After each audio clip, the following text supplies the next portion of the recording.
मेरे प्रिय विद्यार्थियों, हिंदी व्याकरण की अनुपम श्रृंखला में एक बार फिर से आपका हार्दिक अभिनंदन, वंदन, इस्तेमाल एवं खैर मकदम है। बंदे हैं हम उसके, हम पे किसका जोर। बंदे हैं हम उसके, हम पे किसका जोर। उम्मीदों के सूरज जब निकले चारों ओर, इरादे हैं फौलादी, हिम्मती है कदम, अपने हाथों किस्मत लिखे आज चले हैं हम। आज हम आपको इसके पहले मैं बताया था विशेषण, क्रिया विशेषण और संज्ञा विशेषण, ये चर्चा किए थे। आज हम चर्चा करेंगे जो बुक में एग्जाम्पल दिया है उसकी चर्चा करेंगे। लेकिन सबसे पहले मैं आपको हम चर्चा करेंगे ध्यान देने योग्य बातें। सार्थक शब्दों का ऐसा व्यवस्थित समूह जो किसी भाव या विचार को पूर्णतः व्यक्त कर सकता है, वही वाक्य कहलाता है। यानी वाक्य उसे कहेंगे जिसको पढ़ने के बाद एक विचार प्रस्तुत हो कि वो कहना क्या चाहता है। ठीक है। रचना के आधार पर वाक्य के भेद है। सरल वाक्य, संयुक्त वाक्य, मिश्र वाक्य। सरल वाक्य में एक उद्देश्य होता है और एक विधेय होता है। जैसे मैं आपको एग्जाम्पल बताया था पढ़ाते समय कि जैसे मैं एक एग्जाम्पल दूं, मैं आया और वह गया।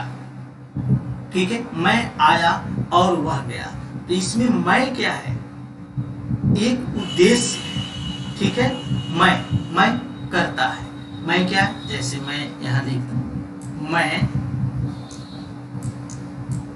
आया, मैं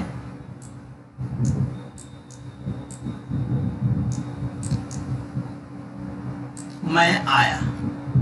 ठीक,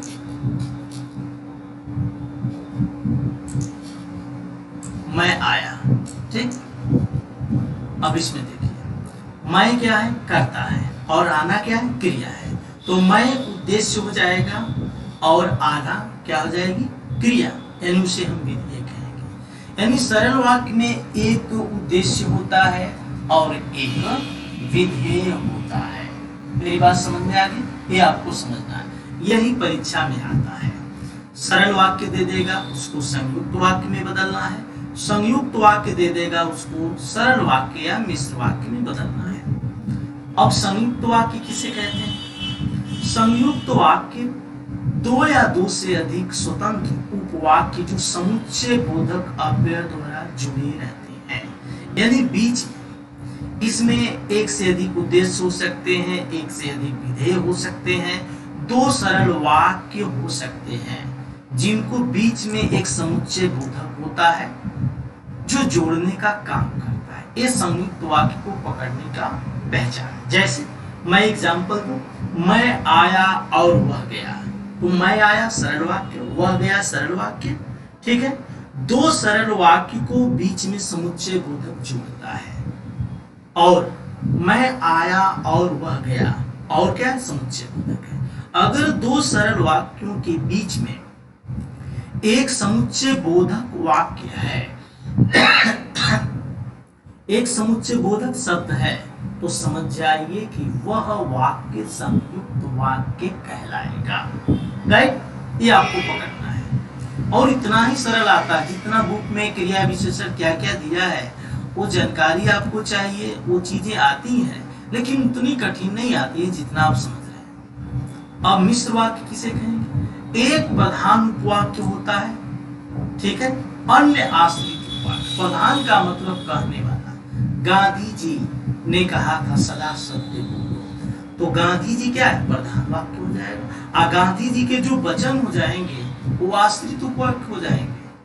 ठीक है, ये मिले होते हैं, यानी एक प्रधान होगा, एक उस पर निर्भर होगा। प्रधान का मतलब मेन, और मेन पर उस पर निर्भर होने वाला। जैसे मालिक और नौकर का संबंध, मालिक प्रधान कहलाएगा और नौकर क्या कहलाएगा, आश्रित कहलाएगा। बात समझ में आ गई?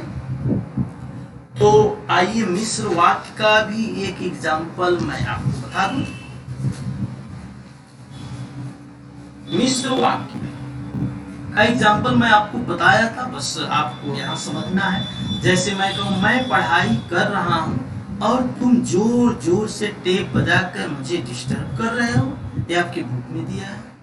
मैं पढ़ाई कर रहा, ये स्वतंत्र रूप वाक्य है, ठीक है, और बीच में अव्यय है। तुम जोर जोर से टेप बजाकर मुझे डिस्टर्ब कर रहे हो, ये भी स्वतंत्र रूप वाक्य है, ठीक है, लेकिन एक दूसरे पर एक आश्रित है। इसका पूरा डिटेल मैं आपको वीडियो दिया हूं, उसको आप देखिए। अन्य उपवाक्य प्रधान उपवाक्य पर आश्रित होने के कारण आश्रित उपवाक्य कहलाते हैं। आश्रित उपवाक्य के 3 भेद होते हैं, संज्ञा उपवाक्य, विशेषण उपवाक्य, क्रिया विशेषण उपवाक्य। यहां से क्वेश्चन आता है, आपको दे देगा एग्जाम्पल और पूछेगा इसमें संज्ञा उपवाक्य कौन है, विशेषण उपवाक्य कौन है, क्रिया विशेषण उपवाक्य कौन है।